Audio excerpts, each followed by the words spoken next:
Здравствуйте, дорогие подписчики «Кактус Медиа». Меня зовут Наталья Цимербаева, я главный редактор. Сегодня пятница, а это значит, что мы говорим с вами о правах человека. И в этот раз мы с вами говорим о выборных правах.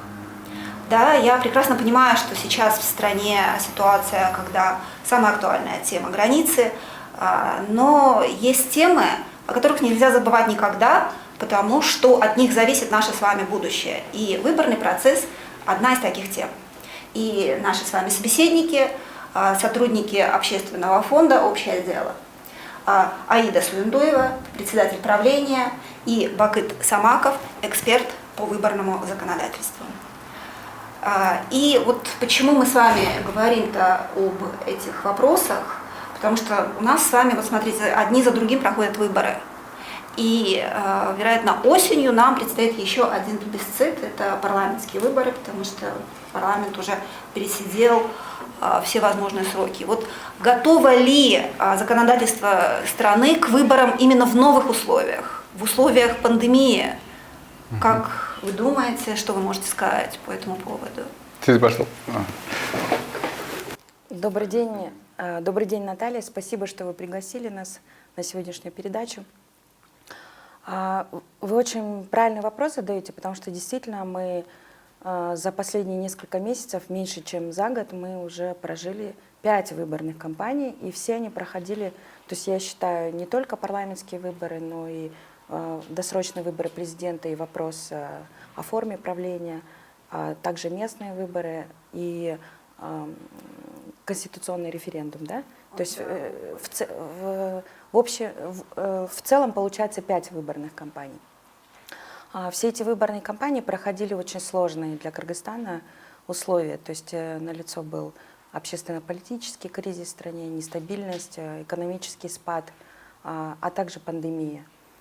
И настолько быстро сейчас протекают перемены, что у нас не остается возможности, у простых граждан и вообще у всех нас не остается возможности отрефлексировать на те изменения, которые вот мы сейчас проживаем эти изменения, вот буквально они происходят сейчас, вчера и будут проистекать завтра.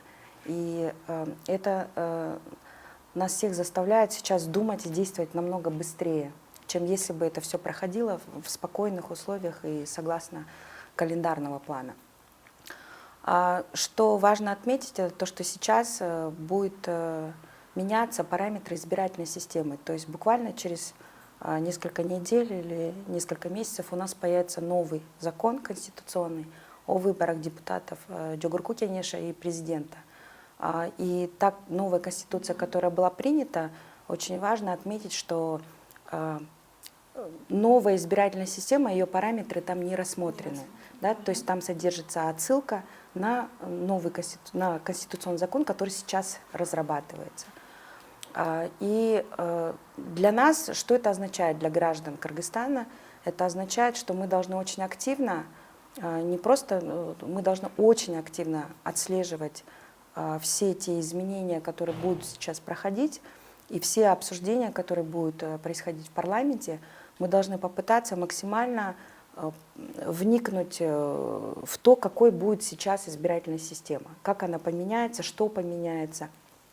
Мы должны обратить внимание на то, будут ли политические партии, смогут ли они дальше менять списки кандидатов вот после выборов. Да. Мы должны обратить внимание на то, как рассмотрена ответственность за те виды нарушений, такие как подкуп, административный ресурс и так далее, как это рассмотрено в законодательстве, для того, чтобы мы не натыкались на эти проблемы вот, на выборах, которые предстоят осенью. И, наверное, более подробно расскажет мой коллега вот о той работе, которая сейчас ведется по разработке нового конституционного закона. Ну, как вы знаете, вот в связи с принятием новой редакции Конституции, новой Конституции, соответственно, изменяется будет избирательная система. И в связи с этим создана межведомственная рабочая группа по разработке нового выборного законодательства. Будет ли это совсем новая редакция закона, либо это будут изменения. Да, сейчас этот вариант, все варианты тоже рассматриваются, изучается международный опыт. Ну и, конечно, берется во внимание вызовы общества, которые стояли перед этим, да. То есть граждане не хотят голосовать только за партию. Они хотят и голосовать за кандидатов, которые находятся за личности, да. Потому что, ну, так складывается политическая культура, что после выборов избиратель, когда проголосовал за определенную партию или за определенную личность в этой партии, по итогам он получает не тот результат, который бы он хотел видеть. И вот когда это уже Аида Денишевна сказала, чтобы вот этих всех избежать и в то же время удовлетворить вызовы общества, сейчас вот эти все вопросы, которые до этого негативно сказывались на избирательной системе, сейчас все эти вопросы разрабатываются и прорабатываются рабочей группой. И я думаю, вот в ближайшее время уже обществу будет представлен проект закона, который будет разработан. Вот. Необходимо отметить, что работа межведомственной рабочей группы ведется открыто, прозрачно, то есть любой желающий может принять участие в обсуждении, внести свои предложения. Ну, как бы мы открыты. Он будет вынесен на общественное обсуждение, да, и мы сможем принять участие. Да, ну и сейчас как бы ограничений никаких нету. Рабочая группа, она свои заседания проводит в Центральной избирательной комиссии. То есть любой желающий может поинтересоваться, да, прийти, любой желающий принять участие. В том числе там, ну, и у нас уже принимают участие многие представители гражданского общества. Кто принимает участие в этой рабочей группе? В рабочей группе там представители, прежде всего, гражданского общества и всех органов, которые вовлечены в избирательный процесс. Это Государственная регистрационная служба, Министерство иностранных дел, потому что у нас есть избиратели, которые за рубежом, вот, правоохранительные органы, ну, все органы, которые каким-то образом вовлечены в избирательный процесс. Ну вот смотрите, вот все-таки, на мой взгляд, условия пандемии не были учтены у нас в предыдущем выборном законодательстве. Вот как голосовать, из-за чего и были отложены местные выборы апрельские. Вот сейчас это обсуждается, вполне возможно, что нам придется снова голосовать или в условиях очередной волны, или в условиях вообще какого-то нового вируса, или в условиях очередного ЧП, вот как-то. Позвольте, я отвечу на ваш вопрос.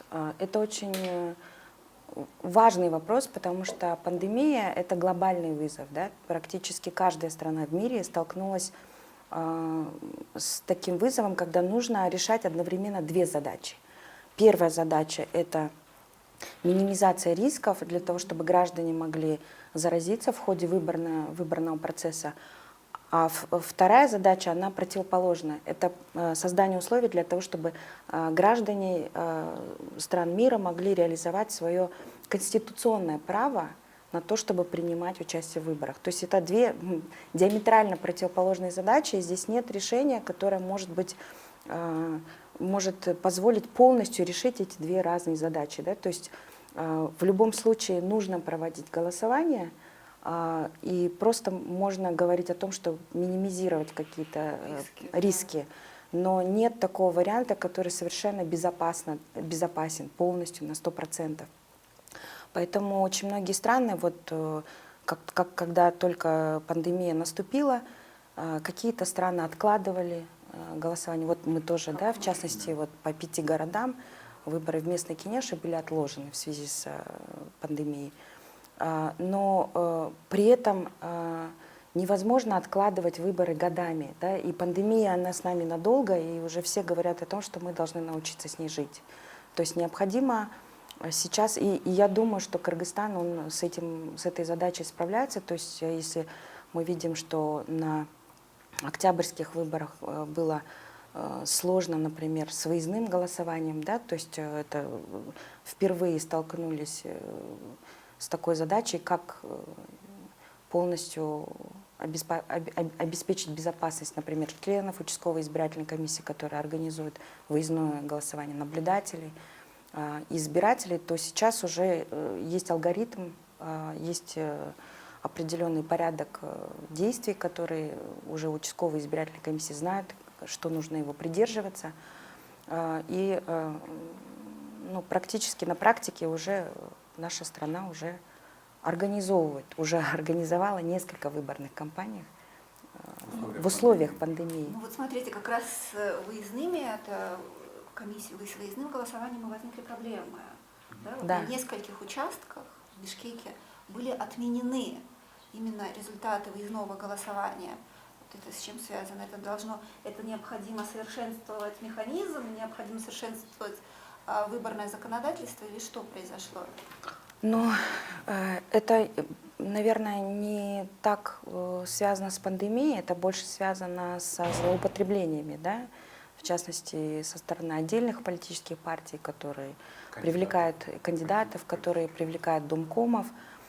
И тут тоже нужно разделять, что, например, в квартирных домах есть также и пожилые граждане, которые в том числе ждут от домкомов, чтобы те им подсказали, когда будет выездное голосование, как проголосовать. Да? То есть там есть разные вещи, там есть и попытки злоупотребления, а есть и простые человеческие отношения, да. когда домкомы тоже в том числе пытаются вовлечь и создать условия для того, чтобы лежачие, не знаю, избиратели престарелого возраста, которым трудно добираться на избирательные участки, чтобы они могли быть тоже охвачены процессом голосования. То есть тут нельзя подходить ко всему так вот однозначно конечно, отрицательно. что Да? это плохо. Ну, например, по нашим жалобам, да, были отменены, например, итоги выездного голосования.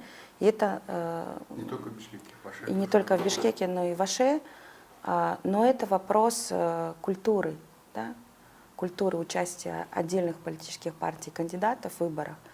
И это немножко другой вопрос, это не вопрос пандемии. Но хотя там тоже, если брать законодательство, конечно, его всегда можно находить в нем дальнейшие моменты для совершенствования. Да. То есть это, конечно, тоже есть. А вот смотрите, меняются ли избирательные запросы общества? Это связано, ну, они, безусловно, мне кажется, меняются. Но с чем это связано и как они меняются? Ну, конечно, они меняются, и они меняются не только вот из-за пандемии, но в частности для нас было очень показательно, что особенно май-июнь, и мы проводили тогда социологическое исследование общественного мнения. Для нас было удивительно увидеть, что, например, очень выросло количество пользователей YouTube. Да, то есть он практически сравнялся с КТРК, который у нас лидирующий источник информации в Кыргызстане. И это говорит о том, что когда был локдаун и люди сидели дома, важность информации она выросла в разы. То есть стало гораздо важнее гражданам, поскольку они потеряли возможность получать информацию там, путем общения с коллегами, обсуждения вопросов, я не знаю, с друзьями, соседями, родственниками. Очень выросла потребность в независимой, да, информации. И люди стали очень активно интересоваться всем. Для нас было удивительно, что люди стали просматривать, например, прямые трансляции Центральной избирательной комиссии, значит, судебные заседания по избирательным спорам, которые проходили, агитационные материалы политических партий, да, то есть их съезды. То есть абсолютно все стало вызывать такой активный интерес, и нас это, конечно, радует. Потому что когда граждане вовлекаются и пытаются максимально составить независимое и информированное суждение о политических партиях, об избирательном процессе, это, конечно, влияет положительно влияет на качество их участия в избирательном процессе. Наше исследование также показывает, что сейчас формируется в обществе запрос на новые лица. То есть люди хотят видеть в списках кандидатов, они хотят видеть больше молодых кандидатов, больше женщин.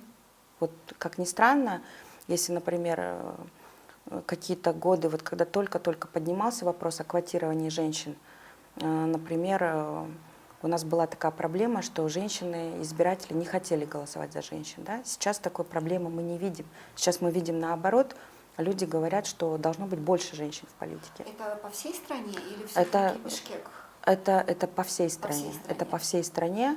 Но мы сейчас видим, что немножко политические партии запаздывают. Да? То есть они тоже пытаются эту конъюнктуру, они тоже чувствуют, они тоже пытаются на нее реагировать. Например, если вы видите списки кандидатов перед выборами, да, то там практически вот первые позиции занимают молодые кандидаты, которые раньше там не состояли в каких-то там, не знаю, там историях, не были замечены. Но потом, правда, они пытаются все равно вносить изменения в списки, да. А сейчас вот таких мер со стороны политических партий их недостаточно, потому что люди хотят уже, люди стали активно интересоваться дебатами, да. Дебаты это стало уже такой какой-то важным источником информации для И снова кыргызстанцев. вопрос, это по всей стране? Это по всей стране. По всей Люди стране. хотят смотреть дебаты. Они прям хотят, для них это важно, и они смотрят дебаты. А для них очень важно смотреть, потому что То есть вы видите рост по сравнению, да? Да, рост мы интереса видим, к мы дебатам видим интерес по к дебатам, сравнению да. с предыдущими выборами. Есть, то есть вот очень много изменений происходит, и мы, может быть, не успеваем их все проанализировать досконально, но мы видим не только негативные вещи, мы видим и позитивные вещи. И вот в числе позитивных мы Вот видим... законодательство-то, по-моему, как раз и не готово к таким изменениям, потому что там как-то не всем разрешено проводить дебаты, то есть... Ну, здесь, да, вот смотрите, в 2019 году, когда изменения вносили, как раз там мы предлагали увеличить объем дебатов. То есть среди форм агитации увеличить именно объем дебатов, Да. нежели какие-либо другие формы агитации. То есть мы постепенно к этому идем. На тот момент 2019 года, как вот Андреевна сказала, все быстро меняется, да? И запросы общества тоже меняются быстро. На тот момент не было запросов на проведение альтернативных дебатов, да? Вот. Вот. Об На сев- альтернативных да, мы на сев- говорим. на- то есть проведение дебатов на альтернативных каналах телевещания. Да, да, Да, да. На сегодняшний день эти запросы возникают. Да? Эти запросы возникают, и, естественно, над этим надо работать. Над этим надо работать, и в законодательстве это отражать, что помимо государственных телерадиокомпаний имеют право, то есть дебаты проводиться могут и на других площадках. На других площадках. Этот вопрос стоит, этот вопрос обсуждается, и этот вопрос, я думаю, будет отражен. Этот будет отражен либо в законодательстве, либо в нормативных актах Центральной избирательной комиссии.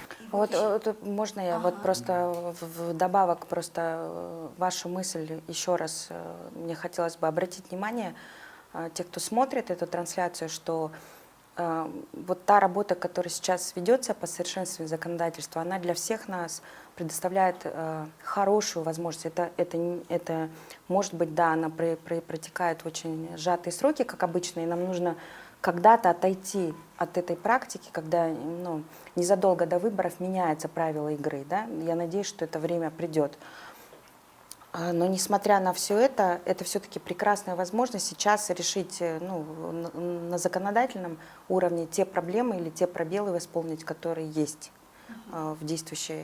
А вот смотрите, Аида говорила о еще вот новых площадках, да, YouTube. Вот на мой взгляд, да, даже была такая шутка, что на бишкекских выборах в этот раз победил Инстаграм. Да, есть. В следующий раз, вероятно, победит уже ТикТок. Но законодательство как-то вот эти площадки как место для политической рекламы рассматривает как-то не очень четко.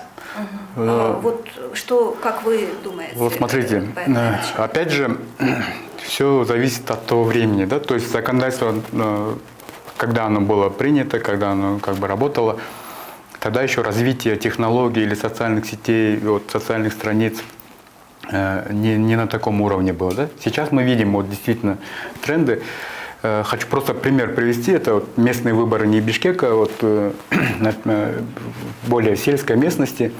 Выиграли молодые люди, которые не вкладывали таких значительных ресурсов, нежели как вот, политические партии или такие с финансами кандидатов.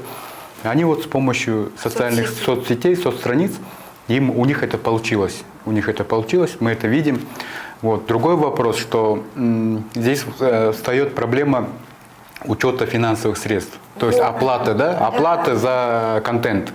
Вот. И в данный момент вот, с помощью программного офиса Объединенных Наций, который ПРООН у нас есть, в этот раз ЦИКу удалось провести переговоры с Facebook, социальной сетью. Там у них получилось определенные вещи отрегулировать. То есть страница политической партии либо кандидата должна быть авторизирована, соответственно, должна проходить проплата от политической партии либо кандидата, и это все фиксируется, и Центральная избирательная комиссия это может нормально проследить, сколько потрачено денег, да, на рекламу, допустим. Но это всегда, почему и в законодательство как бы на последнем этапе были включены только интернет-издания, которые еще можно как-то пощупать, ощутить и понять, кто сколько кому заплатил, кто сколько рекламы произвел. Но социальные страницы это такая не очень быстро разрешимая задача. То есть над этим надо думать, над этим думать. Это сеть интернет, это неконтролируемые вещи. И вот просто тут приведу, например, пример такой, что тут, если мы говорим про партии, вот, например, мы анализировали в ходе мониторинга, сколько политические партии тратят на рекламу в Фейсбуке, например. И выяснилось, что очень мало политических партий или кандидатов, у них официальные, да, странички, то есть их паблики, они непонятно, они вообще им принадлежат, это с партией связано или не связано. И то, что касается рекламы, например, в основном практикуют партии, когда реклама проплачивается, например, СММщикам, которые это включают в свой договор, да?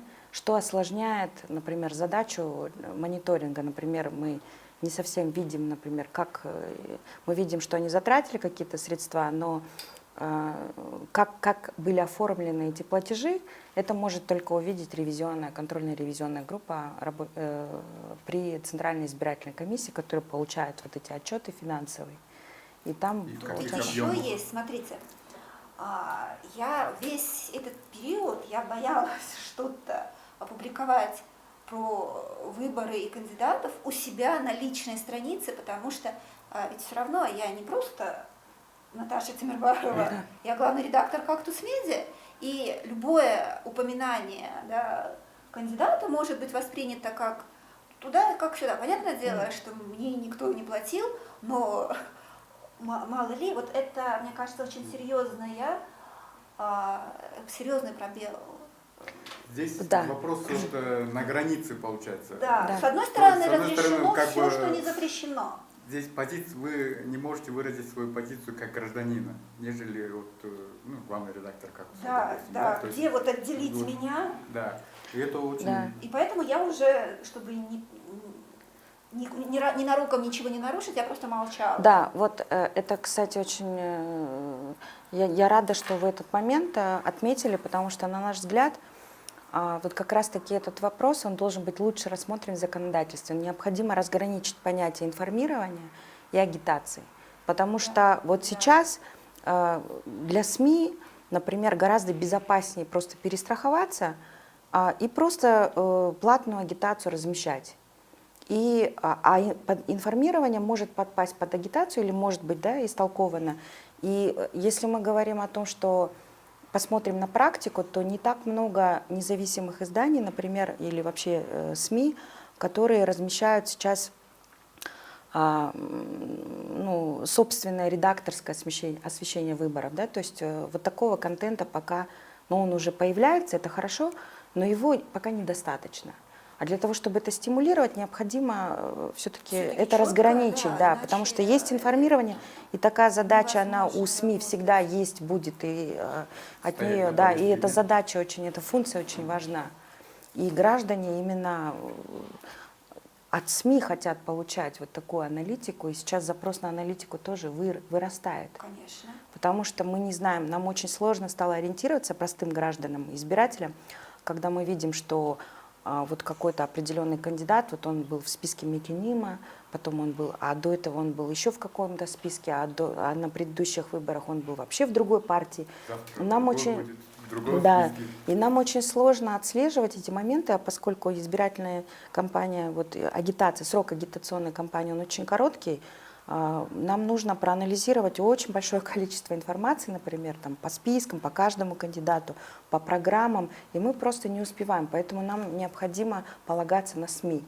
И мы, конечно, хотим надеяться на то, что этот вопрос будет решен, и что будет вот эта тенденция на то, что сейчас больше стало аналитики появляться, вот в том числе у «Кактуса», вот у «Клоп», у 24 KG, у других изданий мы видим, что больше аналитики, да, появилось. Вот, нужно четче разграничить, чтобы мы понимали, на что мы имеем право. да, и, кстати, вот по поводу аналитики, вот ее очень много, например, в Бишкеке, да, но ее недостаточно, если мы говорим о регионах. И нас это тоже не может не волновать проблемы, потому что очень большой разрыв, и об этом все говорят, об этом говорят все социологи, политологи, что существует очень большой разрыв между избирателями, которые проживают в сельской местности, это 65% населения, и избирателями, которые проживают в городах, это 35% населения, ну вот грубо, да. И у нас избиратели, которые проживают в городах, у нас гораздо больше источников информации, у нас быстрее работает интернет, мы можем сами генерировать контент, мы можем сами искать информацию. А если мы говорим о регионах, то все-таки основным источником информации является КТРК, ЛТР и пара региональных телевизионных каналов, да, и, может быть, еще какие-то независимые СМИ, но их не так много. Поэтому та информация, которая им доступна, она очень сильно отличается от той информации, которая доступна нам, тем, кто проживает вот в больших городах. И, кстати, вот с воздействием на избирателя. Да, на волеизъявление. Смотрите, вот долгие годы проблемой выборного процесса остается подкуп. Сейчас эта проблема все равно остается, Да. мне даже кажется, что она увеличилась. А вот с этим это как-то связано с пандемией и с тем, что люди как-то стали все-таки беднее. Да, и нет. Потому что подкуп, он и до пандемии существовал, да, то есть он на каждых выборах мы видим, что больше и больше ресурсов политические партии затрачивают на выборы, да.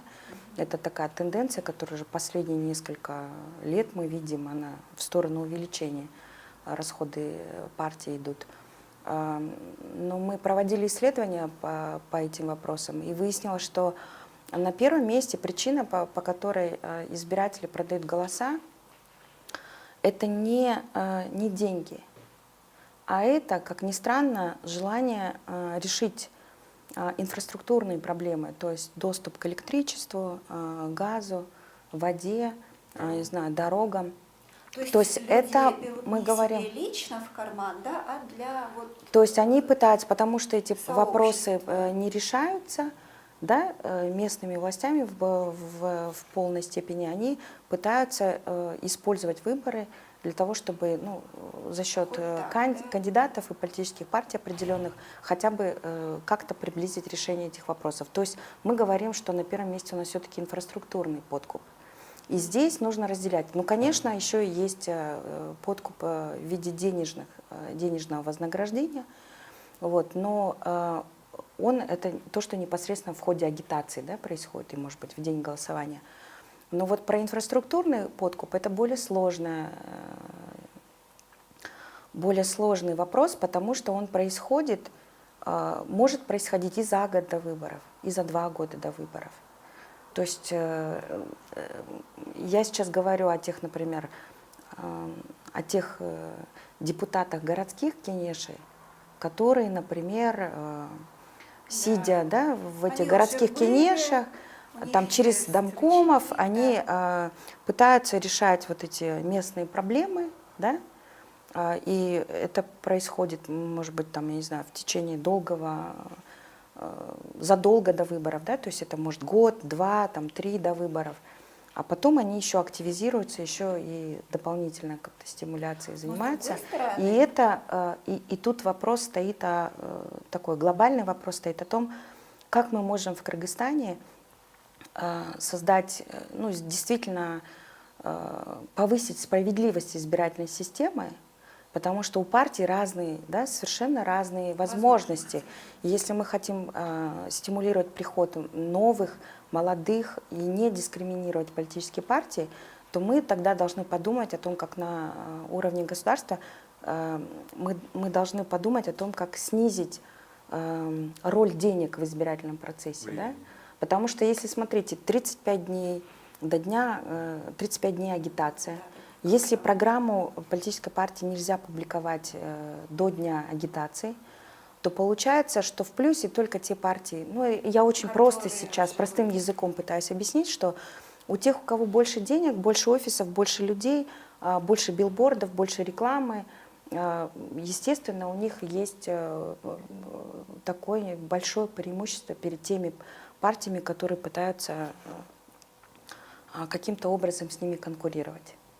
Да, не используя Смотрите, я так и считаю, что я-то голосую, я сейчас говорю за среднестатистического кыргызстанца, я выбираю человека, я выбираю и прихожу на выборы, выбираю там партию, чтобы они решали мои личные проблемы. И вот, слава богу, они их решают. То есть это, мне кажется, вполне по-человечески голосовать за тех, кто... что с этим делать? Здесь давайте я чуть-чуть, если позволите, чуть-чуть по-другому скажу, да? Ну, никому не секрет, да, что, как мы до этого и говорили, что кандидаты из одной партии в другую переходят, да? Здесь я хочу вопрос поднять о правовой культуре, о политической культуре. Пока общество это первое, и это не задача одного общества или государственного органа, или государства в целом, это задача всех участников избирательного процесса. И самое это касается политических партий самих.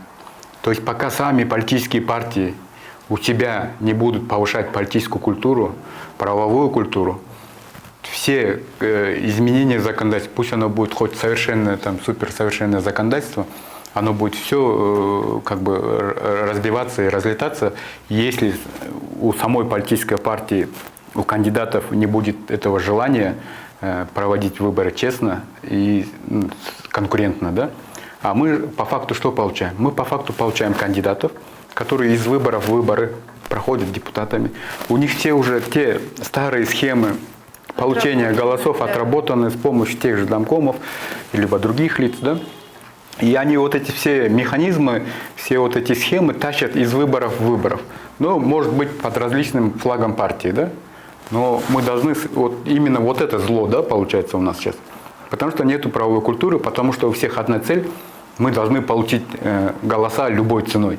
Но вопрос не должен стоять, что получить голоса любой ценой. Вопрос, то есть народ и общество сейчас требуют и вызовы, да, что голоса должны получать партии честным путем. Честным. Тогда мы получим и качественные составы городских кенешей, и в том числе делать кенешей. Вот как общество, как мы, как общество СМИ, каждый избиратель. Общество СМИ, вот как мы отмечаем в своих исследованиях, из выборов уже, так скажем, более активно участвуют. Уже более активно участвуют. И если раньше избиратели каким-то образом боялись или не очень активно освещали какие-либо нарушения, или кто-то приносит деньги, кто-то подкупает где-то что-то, то сейчас мы видим, что эти факты все более уже... То есть первый шаг мы начали говорить о нарушениях. О нарушениях, все более да. активно. Более активно. Это все участники говорят. Второй шаг, я думаю, все-таки это работа всех правоохранительных органов, прежде всего, потому что вот этот подкуп, злоупотребление административным ресурсом, это входит в те нарушения, расследование которых ложится на плечи правоохранительных органов. И от того, как эффективно и своевременно будут работать правоохранительные органы и органы прокуратуры, будет зависеть неотвратимость наказания за допущенные нарушения. То есть мы видим, что из выборов в выборы и правоохранительные, конечно, не так, как бы нам хотелось. Мы же, ну, как бы, у нас уже стремимся к идеалу. И надеюсь, что вот как бы и сейчас вот местные выборы тоже показывают, что ну, более активно работают. Более активно. Нежели, ну, это в сравнении с тем, что было. Шаги тоже предпринимаются. Шаги предпринимаются, да. То есть и куда идти, но... правоохранительные органы тоже понимают, что в конце концов вина получается самым слабым звеном. Все, кто винит в этих проблемах, опять же, правоохранительный орган. В конце, получается так, вот они не доработали, они не сделали, то есть правоохранительные органы это тоже понимают, и они не хотят становиться просто мальчиком для битья и быть тем звеном, на который можно всех собак повесить. Да? И сейчас они, по крайней мере, стараются по тем нарушениям, по которым есть доказательства, по которым есть конкретные факты и что-то можно положить в основу обвинения, принять меры. Но, конечно, это недостаточно. Это недостаточно. А вот это смотрите, надо Можно признать. я тоже конечно, добавлю к тому, что сказал Бакыт, очень важно. Вот хорошая, наверное, новость – это то, что после октябрьских выборов, Которые не состоялись. результаты, итоги которых были отменены, уже для всех стало очевидно, может быть, для кого-то еще недостаточно очевидно, что вот эти старые практики, вот этот подход циничный, когда ты вместо того, чтобы заниматься партийным строительством, ты просто организовываешь временную структуру для зарабатывания, не знаю, для покупки голосов, скажем так. Может, я тоже цинично выражусь, но факт, выглядит как так, есть. да? Оно уже не работает, это уже не работает. Невозможно, это не гарантирует тебе ничего. Ты можешь затратить очень большие средства, но ты можешь не... выборы могут отменить, да? Это очень важно. И, наверное, тоже в качестве положительного момента хочу внимание обратить на то, что, наверное, сейчас можно сказать, что мы сейчас начинаем учиться, мы, граждане, учимся процессу подачи жалоб. Это же тоже, у нас же нет такой культуры развитой, да, обращаться с жалобами, с претензиями, что-то там, не знаю. А сейчас мы видим, что особенно вот на последних выборах местной Кенеши мы видим, что сейчас граждане очень активно стали обращаться, они свои видео присылают, например. Вам же тоже, да, кактусу присылают. Все время, да. 24-ки, другим СМИ, нам присылают, потом присылают в Центральную избирательную комиссию, в ТИКи присылают. То есть такого активного обращения, например, я не видела.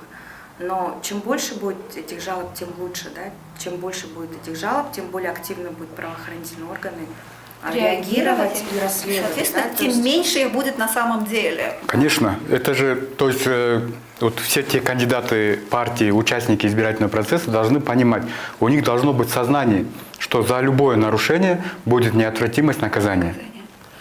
Ну вот, вы знаете, мне все-таки кажется, что активность общества все еще невелика. Да. Это показывает явка.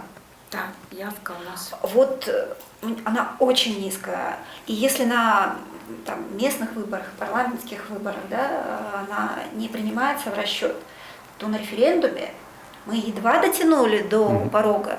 И мы столкнулись с тем, что решение-то принимало незначительное число. Да, да. Не только избирателей, а незначительное число населения, учитывая, что многие просто не сдали биометрию и не имеют права, не входят в число избирателей. С чем это, вот, на ваш взгляд, с чем это связано? Связано ли это с пандемией, что люди просто боятся ходить на избирательные участки? Или Это есть на явку что-то очень многие еще вещи. другое? Я извиняюсь, я что-то так это... Явка – это такая тема очень большая. Я Можно понимаю, да, о ней давайте много говорить, так потому вот, что да. на нее влияют очень многие вещи. Да? На нее влияет, например, общественно-политическая ситуация, экономические На момент выборов, да, проведения выборов. Все это влияет. Потом влияет на то, какой уровень доверия есть у граждан к власти, да, к институтам государственным. На это влияет даже то, и это очень сильно влияет то, какие партии участвуют в выборах. То есть и какого качества там, например, у них программы, как они агитируют, с какими посылами они выходят, обращаются к гражданам, как они проводят агитацию. Все это влияет на явку. Чем выше уровень конкуренции, тем выше должна быть явка. Да? То есть если граждане будут видеть, что тут есть достойные кандидаты, есть достойные партии, и у них хорошая программа, возможно, больше граждан будет принимать участие в выборах.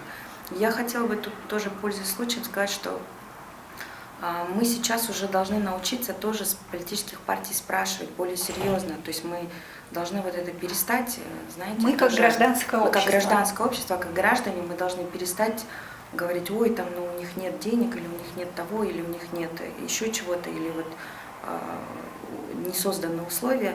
Они должны работать в тех условиях, которые есть. Да?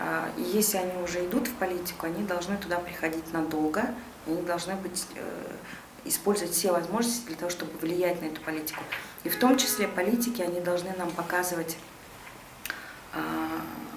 они должны нам давать надежду. Вот эта низкая явка говорит пока о том, что пока мы вот этой надежды пока недостаточно получаем из той информации, которую нам политические партии предоставляют. И вот над этим им нужно... И вот когда я говорила о том, что сейчас немножко политические партии отстают от запроса, это как раз-таки мы видим. То есть да, они пытаются что-то делать, но, возможно, этих мер недостаточно. Мы хотим уже, как граждане, мы хотим видеть уже каких-то качественных изменений в политике. И сейчас уже пришло время, когда граждане интересуются, например, сколько денег тратит партия. Они хотят эту информацию получать, они хотят, чтобы эта информация была прозрачной. То есть это какие-то такие важные моменты. Я надеюсь, что политические партии, они это учтут и уже к следующей выборной кампании более серьезно. У нас подойдут. надежды будет больше. Смотрите, у нас с вами заканчивается время, и я не могу не задать вопрос, который не совсем имеет отношение к нашей теме, но мимо него мы не можем пройти. Были отменены итоги выборов, вернее, были отменены выборы в Токмаке. И вчера ряд депутатов сказал о том, что необходимо отменить выборы в Аше и в Бишкеке. Я напоминаю, что мы разговариваем с общественным фондом «Общее право». Общее дело, извините, пожалуйста, общее дело, конечно, это я тему спутала, право, общее дело. И никто из вас, никто более не разбирается.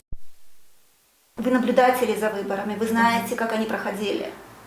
Вот на ваш взгляд, действительно ли было столько нарушений в Аше и в Бишкеке, что прошедшие местные выборы требуют отмены?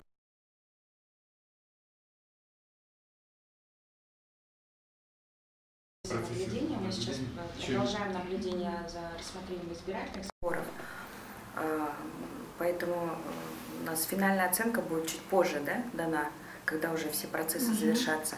Но что я могу сказать, что по данным предварительные данные наблюдения, которые мы уже опубликовали, они говорят о том, что самое большое количество жалоб было в городе Ош и Бишкек. И самое большое количество и самый высокий уровень конкуренции тоже был в городе Ош и Бишкек. То есть здесь, если рассматривать вообще проблему целиком, то да, были нарушения в этих городах, потому что выборы были конкурентными. И потому что выборы были конкурентными в этих городах, именно поэтому такое большое количество жалоб и поступило. То есть конкуренция, она создала какой-то достаточный уровень открытости для того, чтобы участники избирательного процесса начали подавать жалобы. Но достаточно ли этих жалоб и достаточно ли доказательств для того, чтобы отменить итоги выборов в этих двух городах, это уже другой вопрос. Потому что есть пока вы не можете сказать. Пока мы не можем сказать. Вот смотрите, мы далеки, то есть, так скажем, наш фонд, мы не занимаемся, то есть, пиаром, или мы не можем апеллировать какими-то слухами или общественным мнением, то есть мы должны опираться на те факты, которые получены путем нашего наблюдения через наших наблюдателей. То есть у нас своя методология, естественно, оценка доказательств, допустимость доказательств. Вот это по итогам вот этой всей работы мы можем сказать, да, то есть масса нарушений была критическая. И критическая до той степени, что эти выборы надо отменять, Но в настоящее время мы однозначно не можем сказать. То есть я как юрист не могу сказать, что нужно отменять или не нужно отменять. Но я хотел бы еще раз обратиться, опять же, насчет конкурентности, ко всем политическим партиям. Политическая партия, она как субъект избирательного права и избирательного процесса, она не должна ждать от кого-то. Не должна ждать от граждан нарушений, то есть информация о том либо о нарушении. Политическая партия как самостоятельный субъект избирательного процесса, она сама должна находить. Ты вступаешь в политическую борьбу. Если ты вступаешь в политическую борьбу, у тебя должны быть ресурсы, ты должен быть готов смотреть, чтобы твои оппоненты по избирательному процессу не нарушали, то есть не создавали неравные условия. Если они создают, ты должен быть готов, у тебя должна быть команда юристов, которые могут зафиксировать это все в надлежащем виде, оформить это как жалоба и подать соответствующие структуры, и, соответственно, отследить вот эти все этапы. Вот когда вот это все будет работать в правовом русле, тогда мы, как юристы, можем сказать, да, хоть это стало как бы определенным мемом, дайте факты, да, но мы от этого не можем уйти. Факты все равно нужны. Факты все равно нужны, и они должны быть доказательными. То есть ни у кого не должно быть сомнений, да, ни у кого не должно быть сомнений в правильности принятого решения. Все, я поняла вас. Ну вот это очень важный момент, да, насчет политических партий, потому что у их наблюдателей гораздо больше прав, чем у общественных наблюдателей. Они могут даже требовать отмены итогов непосредственно в день выборов. Что нет да? у общественных Чего у нас наблюдателей. нет. У вас нет таких. Последние изменения как бы исключили данную возможность, но мы сейчас как бы тоже всегда об этом говорим, что общественным наблюдателям нужно вернуть право обжаловать итоги голосования на И выборах. вот все-таки резюмируя, смотрите, сейчас мы будем обсуждать выборное законодательство, да? Что должно сделать гражданское общество, что должен сделать каждый из нас для того, чтобы у нас на каждых выборах была надежда, для того, чтобы мы могли реализовывать свое как избирательное право, так и право быть избранными, и выбирать тех, кто действительно будет отвечать за будущее каждого из нас. Вот что может сделать общество и каждый гражданин, каждый избиратель? Вы знаете, у нас ну, те возможности, которые у нас есть, это возможность, не знаю, сделать самый лучший выбор на основе той информации, которая есть. То есть мы должны изучать списки кандидатов, мы должны требовать от политических партий не менять списки после выборов, потому что это нивелирует вообще участие граждан, саму идею. Какой нам смысл участвовать в голосовании, если потом они как бы нам показывают одни списки перед выборами, а после выборов они вносят. Ну, грубо говоря, обман же И получается, сейчас, по факту. сейчас это происходит во По многих факту, да. городах, да, то есть сейчас идет этот процесс внесения изменений в списки кандидатов. Очередность, то есть да? эта логика, она не соблюдается политическими партиями. Мы должны, как общество, как граждане, мы должны порицать такие практики, мы должны порицать те партии, которые подвергать их общественному осуждению, да, те партии, которые применяют подкуп, которые применяют административный ресурс.